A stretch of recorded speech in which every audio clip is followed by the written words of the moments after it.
Hello, hello, hello, and welcome again to UWL's WMCM studio for Screening Room. It's going to be a big day of movies. I hope that you've brought your textbooks and your glasses, because today we're talking about movies that left you in the dark. So here we've got a couple big movies. Think of this theme is movies that halfway through you're watching and you don't really know what's going on. You're kind of lost. You really got to be picking up on these cues that the director's telling you. But then towards the end of the movie, something's happening. And you're going to figure it all out. It's going to clear it all up for you. Movies that left you in the dark. We're going to be talking about it. My name is Peter Lenz. I'm Michael Cornelli. I'm Julia Milkey. And let's get going. The Sixth Sense was released in 1999 and was directed by M. Night Shyamalan. The box office sold $672.8 million in tickets, and the film won numerous awards, including the Critics' Choice Award for Best Young Performer, the People's Choice Award for Best Movie, the Nebula Award for Best Script, and many more. Haley Joel Osment even got an Oscar nomination as an 11-year-old. The movie, The Sixth Sense, is about a young boy named Cole Sear, who is played by Haley Joel Osment. Cole is haunted by a dark secret. He is visited by ghosts. Cole is frightened by constant visitations from those with unresolved problems who appear from the shadows. He is too afraid to tell anyone about what he is seeing except for child psychologist Dr. Malcolm Crowe, who is played by Bruce Willis.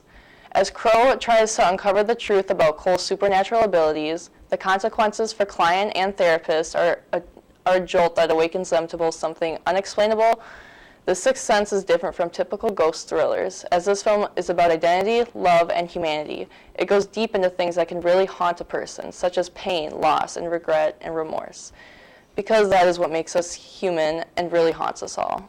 Let's take a look at the trailer.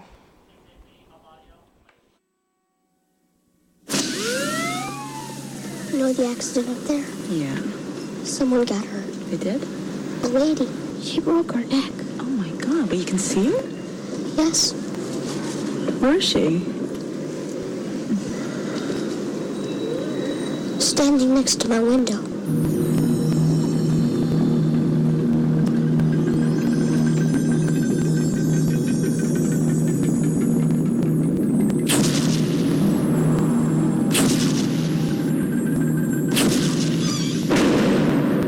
Everybody shaking. Cole, what's wrong? Did you ever talk to your mom about how things are? I don't tell her things. Why not? Because she doesn't look at me like everybody else, and I don't want her to. I don't want her to know. Know what? I see dead people walking around like regular people. I don't see anything. Are you sure they're there? Sometimes you feel it inside, like you're falling down real fast. You ever feel the prickly things on the back of your neck? Yes. That's them. They get mad. It gets cold. How often do you see them? All the time. They're everywhere.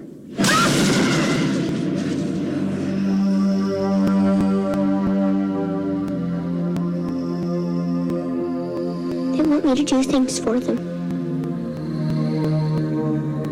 I think that they know that you're one of these very rare people who can see them. So you need to help them. What if they don't want to help? I don't think that's the way it works. How do you know for sure? Is anyone there?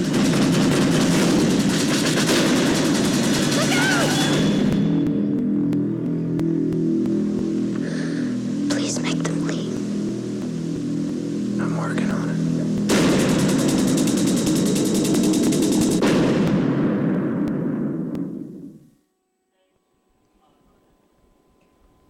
The Sixth Sense is a great movie. The plotline and dialogue were very well thought out, and the entire movie was really visually pleasing. Every scene in this film is special and unique. I really like that this movie was different from other ghost-related films because it wasn't just pop-out scares. It had good plots, and the hauntings that occurred within the film were all deep and well thought out. The only thing that I wish would have been different in The Sixth Sense is that I wish they would have shown more of what Cole was seeing and how he interacted with the ghosts when they were around. Overall, though, The Sixth Sense is an amazing film, and I would highly recommend it to anyone. It's scary, but not too scary, so anyone could watch it. If I had to give it a grade, it would get an A+ for me. How did you guys feel about the film? I thought it was very nice to have a different take on like the ghost setting, where it's like they're not just there just to jump out and scare you. They're there to they talk to the main character and things like that, which is a lot different than what you would see in a normal just horror film. And for me, I watched that young, and that was one of the movies that I remember early on being actually just terrified of. Because when I was young, I could watch the more gory ones that everyone was afraid of. The Halloweens didn't really get me. But that movie, I remember being so terrified because there were so many concepts in it that weren't necessarily just scary to look at, like, oh, I don't want that to happen, break my leg. It's like dead people coming and hiding under your bed, and Yeah. I always remember the scene for some reason of the mom that killed her daughter with the pine saw and poisoned her, and that part, like, that's not even, there's nothing gruesome there, but that just terrified me so Yeah. much, thinking that someone's mom could kill them with pine saw. Oh, jeez. And I think that this movie really is a good example of what we're talking about here today with movies that left you in the dark, because I think that set the tone for twist endings. You know, like, to this day, it's one of those things where it's a joke of spoiling the ending of Sixth Sense because everyone has seen that movie now, Yeah. and they know that that's just one of the biggest twists ever. It even popularized the term pulling an M. Night Shyamalan. Seriously? With your twist endings. And M. Night Shyamalan right there, that's just funny to think about his fall from grace almost. Well, you're like, his best film was also his first film, which is just like, you don't normally see that, but... And because then he came with The Village, which also could have been in this category of kind of movies that keep you in the dark. But yeah, and then he kind of just, he lost his luster. I remember being excited every time an M. Night Shyamalan movie was coming out because it's real, used to be really cool ideas, but then now he made the Avatar movie and he ruined everyone's childhood. But yeah, that's something that's just a sad thing to think about, isn't it? But Yeah. I guess we should move on. We're getting too off track. Before we get too off track anymore, we should stop and let you take a look at this week's perfect pets with some of the adorable animal at the Cooley Region Humane Society.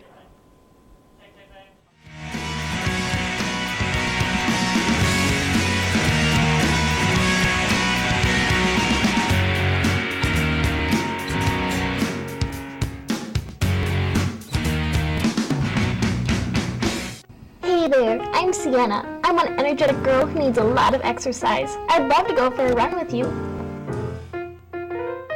Hi, I'm Violet. I'm a sweet, gentle 11-year-old girl who's still young at heart. I only have 3 legs, but my heart is twice the normal size. Well, hey there, I'm Lance. I'm one little guy who just loves exploring, but I'd really love to explore my new forever home. Hello, I'm Mystic. I'm a little shy at first, but when I warm up, I love to play, and I'm looking for my forever owner. To find out more about adoption for these pets or others, contact the Cooley Region Humane Society at 781-4014. And one last time for the Cooley Region Humane Society, that number is 608-781-4014. Call them if you need any furry friends. Our next film, Donnie Darko, tells the story of Donnie Darko himself. Played by a young Jake Gyllenhaal, a troubled high school kid, Donnie does not really hide the contempt that he feels towards his surrounding peers. One peer that Donnie does take kindly to is Frank, a 6-foot-tall rabbit in a costume, only that Donnie sees. And he always is trying to urge him to do dangerous pranks. And one night, Frank leads Donnie out of his home to tell him that the world is going to come to an end in less than a month. And after a jet engine crashes through the ceiling of Donnie's room, Donnie starts to think that there might be something more to Frank's prophecies. Donnie Darko leaves us with a lot to talk about, but hey, before we get on to it, let's watch the trailer to jog our memories of the film a little bit more. It was as though this plan had been with him all his life, pondered through the seasons, now in his 15th year, crystallized with the pain of puberty. So, why'd you move here? My mom had to get a restraining order against my stepdad. He has emotional problems. Oh, I have those too. What kind of emotional problems does your dad have? I'm going to tell you a little story today about a young man whose life was completely destroyed by these instruments of fear. Donnie is experiencing what is commonly called a daylight hallucination. Has he ever told you about his friend Frank, the giant bunny rabbit? The what? I'm not going to be able to continue this conversation. Don't worry. You got away with it.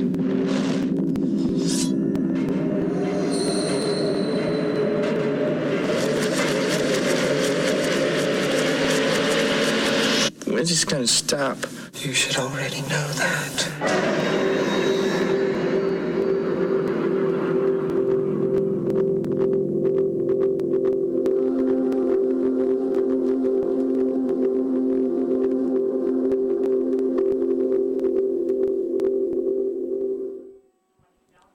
And there you have it, lords and ladies. Donnie Darko is a film that has arguably inspired more substance-assisted conspiracy theories than anything else in the past.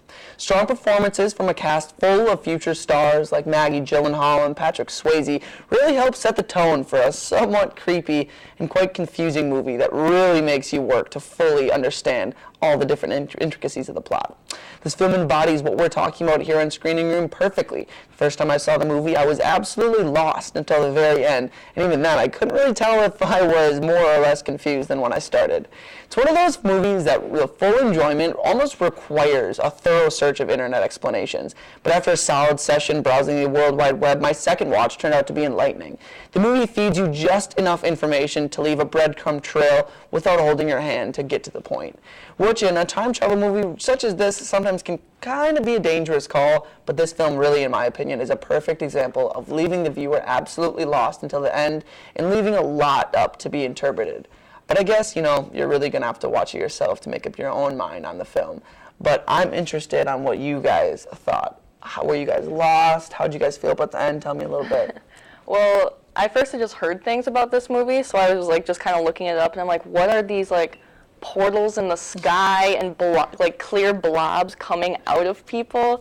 And it was making no sense, so I had to watch the entire movie. And then after I watched it, I still had to Google it. I'm like, what just happened? Mm-hmm. It makes sense, but you're like, whoa, there's so much going on. Just to kind of like her, I'm still completely lost. Even after some of the explanations, I'm like, I see where you're going, but I don't necessarily agree with how you got there. I'm it's nice in other things, in games or in books, they can leave you breadcrumbs because you can go back and you can always find out what's going on, but in a movie, it's kind of hard to follow, especially if, I feel like a lot of people who probably went to the theater and saw this movie probably left feeling like they might have gotten gypped. Yeah. And because I know exactly what you were saying, especially with books, a lot of times you can see, and when it's specific paragraphs and pages, you can tell that sometimes an author meant to do things, but especially with this category that we're talking about here, there's a lot of times where you look at people's facts, and you definitely do have to draw some conclusions, and a lot of the things, because I don't want to put any spoilers out there about Donnie Darko, but there's a lot of things that when you do go on Google and you read about what they have to say, they do draw some conclusions, and they jump some points. But really, if you look at it, and especially now after you've Googled some of the plots and the theories and stuff like that, and if you go rewatch it, you really kind of think that they might be onto something, because everything kind of fits in cool ways. Also, I do think, even though May wasn't my type of movie, it was definitely other people's type of movie, because obviously it's created this cult following where there's theories and alternate theories about what happened and what's going on and how it all comes together to make this movie. And yeah, so I definitely gotta say the fan base is definitely for it. Oh yeah. I think Donnie Darko fans are a pretty big, as far as cult followings for films go, I think Donnie Darko is a pretty large following. Yeah, and if you haven't seen this movie yet and you do want to watch it, I would suggest watching it before you Google things about it, because it will spoil things. So it's better if you just go watch it and get really confused and then just go figure out what happened. Great tip here from Julia coming out of the screening room. I completely agree. Yeah. I agree with that with a lot of films, though. Yeah. I don't even really like watching trailers these days, because I feel like with these days, if you watch the 3-minute trailer and then after it, you're like, okay, I can tell you exactly what's going to happen in that movie. Yeah. Or there's also those other trailers where it shows you a bunch of footage and then that footage isn't in the movie. Exactly. It's just illusionary. You're like, wow, this looks so cool, and then you see the film and it's just nothing at all. But I have had times where I've watched a trailer. Donnie Darko is a movie that specifically where you watch the trailer for it and then you watch the movie and you're like, wow, that is not at all what I thought that this movie was going to be about. Yeah, for sure. But hey, I guess what can you do though, especially with a category like this? They're trying to keep us in the dark, and that's what I guess we're really looking for. But before we move on, I know that you guys are really waiting to get on to our third movie. But first, we have to check in with the Comm Club and see what the Comm Club is up to this week.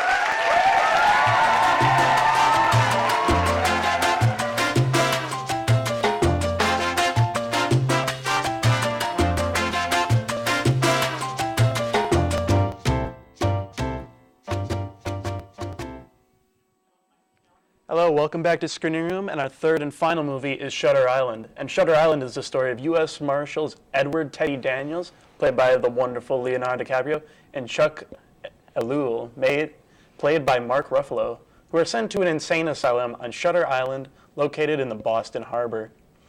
They've come to the asylum to investigate wrongdoings allegedly taking place there, as well as the recent disappearance of one of the patients. The doctor of that patient had also mysteriously vanished. The investigation takes them across the entire facility, as well as to areas that they weren't supposed to be. This story in itself is riveting and enthralling, but in the end, nothing and no one was ever as it seemed. Let's take a look at the trailer.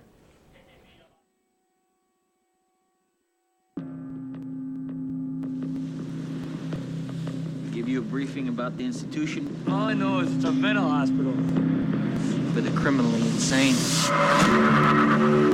Gentlemen, welcome to Shutter Island. You're hereby required to surrender your firearms. We are duly appointed federal marshals. But during your stay, you will obey protocol. Is that understood? We take only the most dangerous and damaged patients, ones no other hospital can manage. These are all violent offenders, right? They've hurt people, murdered them in some cases. In almost all cases, yes. We try to provide them with a measure of calm. Personally, Doctor, I'd have to say screw their sense of calm. So this prisoner escapes in the last 24 hours. We don't know how she got out of her room. It's as if she evaporated straight through the walls. We haven't heard the truth once yet, but no one will talk. It's like they're scared of something. It's all down, all the lines, even radio. Whatever the hell's going on here, it's bad. We need to ask you some questions, okay?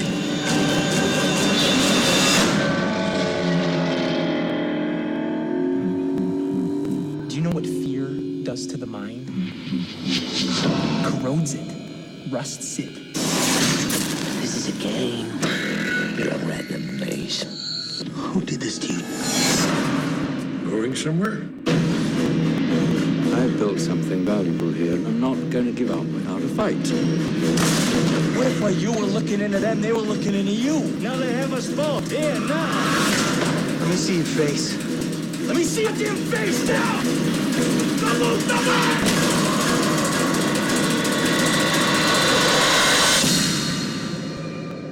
Wouldn't you agree? When you see a monster, you must stop it.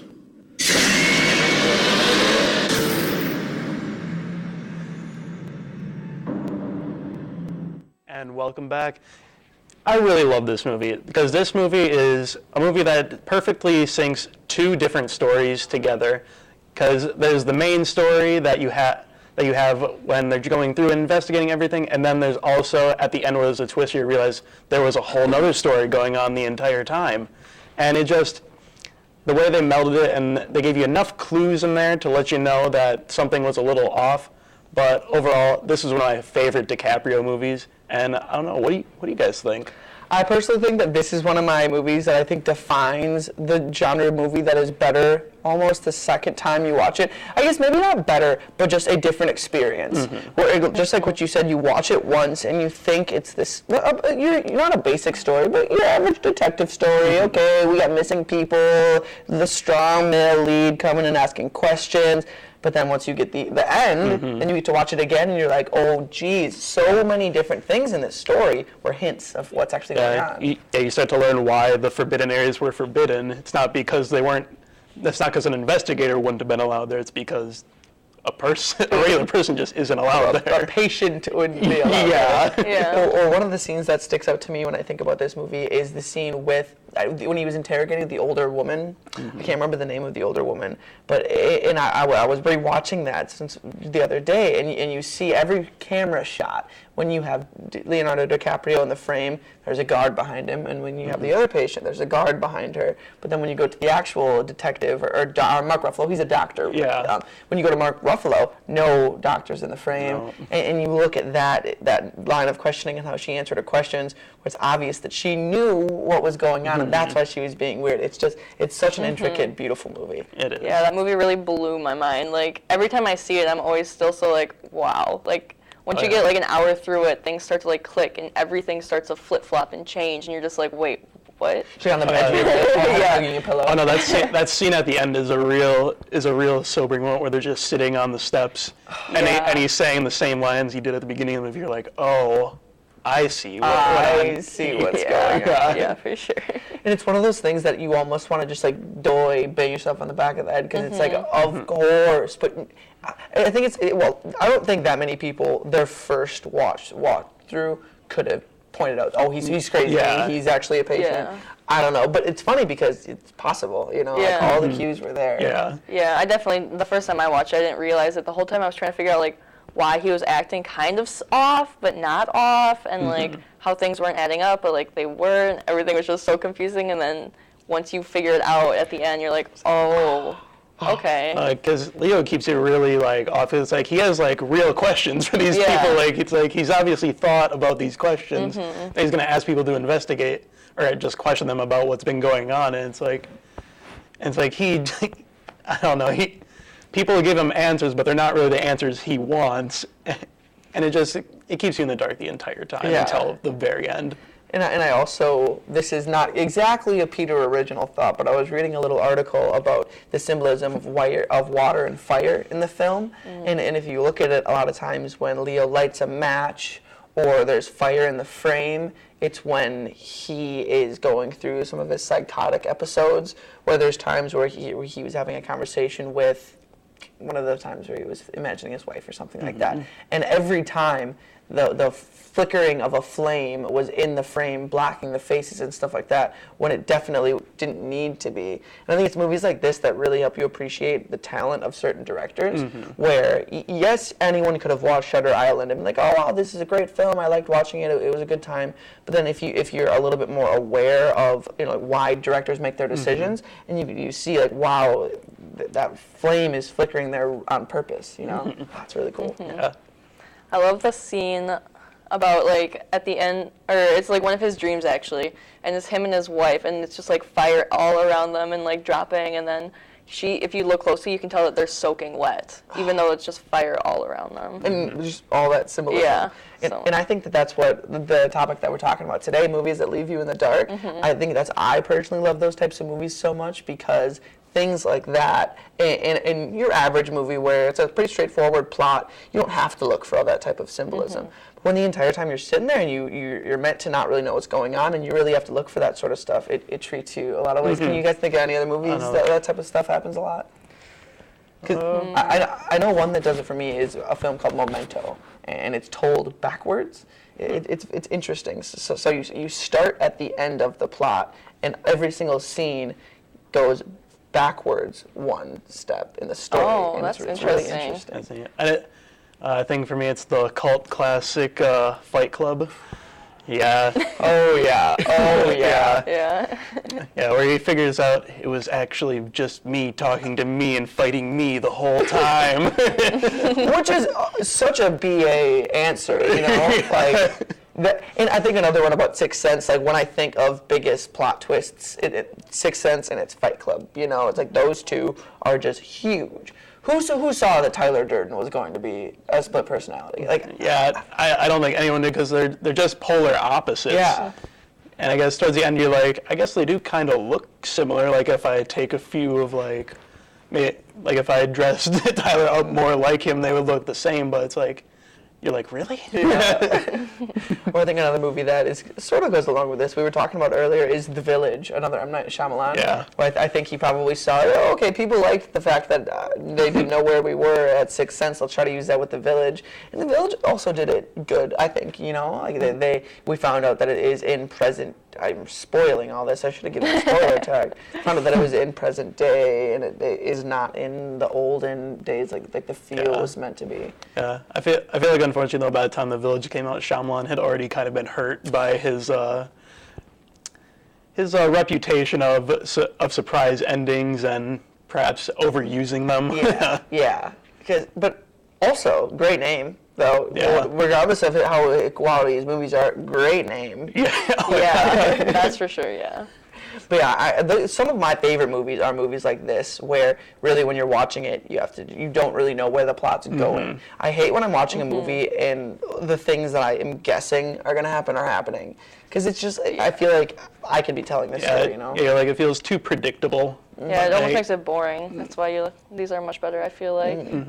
Like, have you guys seen the original Blade Runner? Not Blade Runner 2049? I have not seen the original Blade Runner. Because that's kind of another one where you're watching it and they take the story in an interesting way, a way that you don't really think it's coming. So I'll leave you guys up to check out some Blade Runner.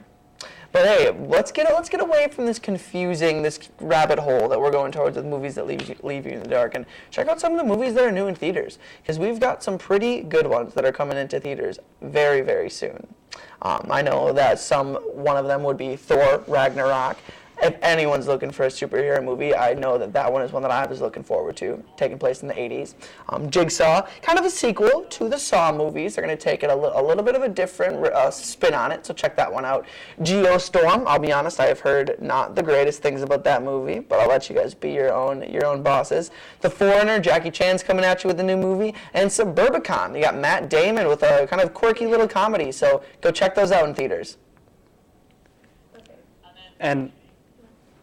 And coming out new on DVD, we've got The Midwife, we've got Girls Trip, Spider-Man Homecoming. I watched it, and I know it's not my favorite of the Spider-Man movies that have come out.